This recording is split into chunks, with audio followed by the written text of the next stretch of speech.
our prospect today is Zach Benson. And before we get into anything about Zach Benson related to hockey, we need to see Zach Benson's mullet. So this is literally his hair right now. Oh my what God. a flow. This was this past week at the NHL Scouting Combine. Zach Benson would fit right in at Mullet Arena. Yeah, well, the Coyotes should look at drafting him literally just for because his of the hair. Yeah. And we talked about last year. That pushes him up a spot for me. Last year, remember who they drafted at the draft last year with that great hair? Conor Geekie? Conor Geekie. Yeah. What team and who does he line mates with? In Winnipeg. In Winnipeg. Benson. Wow, that's a great hairline in the dub. Love it.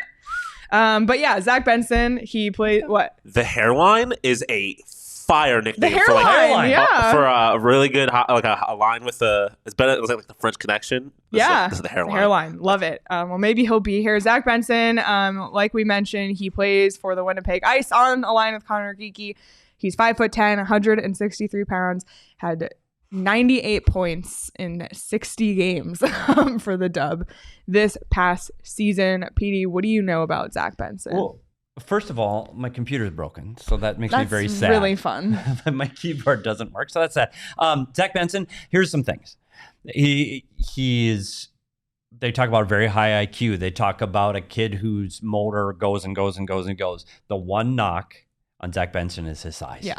And so I want Coyotes fans to picture this is Connor Garland, but at the time, this is a better Connor Garland of their draft year. And this is by no means a knock on G. I'm just saying, all things being equal, this kid, he's a good hockey player. The concern is going to be his size. When he's on the ice, you notice him. He works incredibly hard.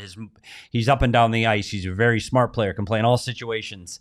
I'm just, for this team right now, for the Arizona Coyotes, and I clearly have nothing to do with their draft, I think they have Logan Cooley. They have Matthias Michelli. I don't know if they need to have another small player like Zach Benson. I think this is a player that probably will still be available at 6. But I don't think he'll be there at 12. Really? I think he's more of a 9, 10, 11 range. Okay. He's very well thought of. He's dynamic. He plays with Conor Geekie that we talked about already. He's put up the number of points he has with his team in Winnipeg. Great shot, high skill, and high IQ. Yeah. Friend of the program, Chris Peters, had said about him that he doesn't know if he's a top 10 guy just given the rest of the draft class. But as he said, he has enough tools worth betting on aggressively. And he also mentioned what you said, that his size is a concern, but he has a high motor and a compete level and a dangerous offensive skill set. So, when you are a smaller guy, if you have, I think, the inner drive to outwork everybody else, that can get you far in this game. For sure. And we talked about what their interview process is like. He may impress people with the things he says. And the other thing we talked about when you get to the draft is you draft for something that you need. And we've talked about teams that are looking for high skill that might be okay with a smaller player because they have bigger, stronger guys that can get him the puck. They just need this dynamic, or they want his presence in the locker room, or they want his work ethic. I still think a player like this is extremely valuable on a team, and I think he can slot into different spots high up in the lineup.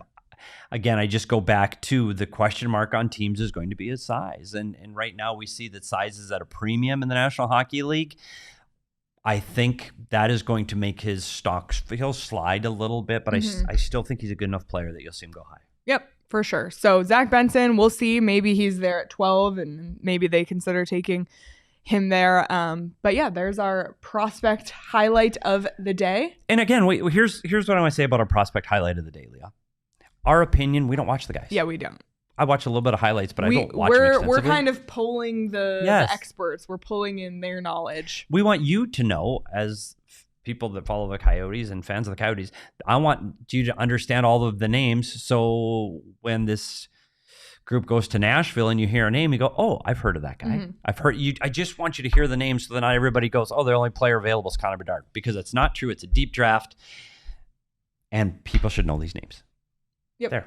For sure. And there's some comments that we like the Coyotes have size with Krause and McBain and stuff like that. Geekie, he's tall. So, maybe it's not the worst thing. And then, Roaring Fork said draft the best player at 6, no matter who it is. Like, how big's Cole Caulfield? It's true. Based on the draft rankings we've seen, I don't know if Zach Benson is the best player at 6, but he's definitely the best player at wherever he goes. And it's going to be in the high first round. He'll be the best player at that point. And I think, and again, this is just from the people I've talked to. We talked about Ryan Leonard earlier in the week, and I think if Ryan Leonard's there at 6, Ryan Leonard's the better player. I just don't know because one of the things, the other knock with Zach Benson is his straight ahead speed and his skating ability is not to the elite level yet. And I think if you're going to be small, you better be an outstanding skater. And I don't think his skating is outstanding. We talk about a motor, just means he's always going and working hard. Doesn't mean he's always the fastest guy on the ice or his foot speed's really impressive. So that's why I think he drops a little bit lower from that group where you see there's some really strong, skilled skaters. Yeah. You see the need for centermen who are going to get drafted higher. So I'm not knocking that he's not a good player. I just don't think he has all of the tools that some of the other players that we've talked about already have.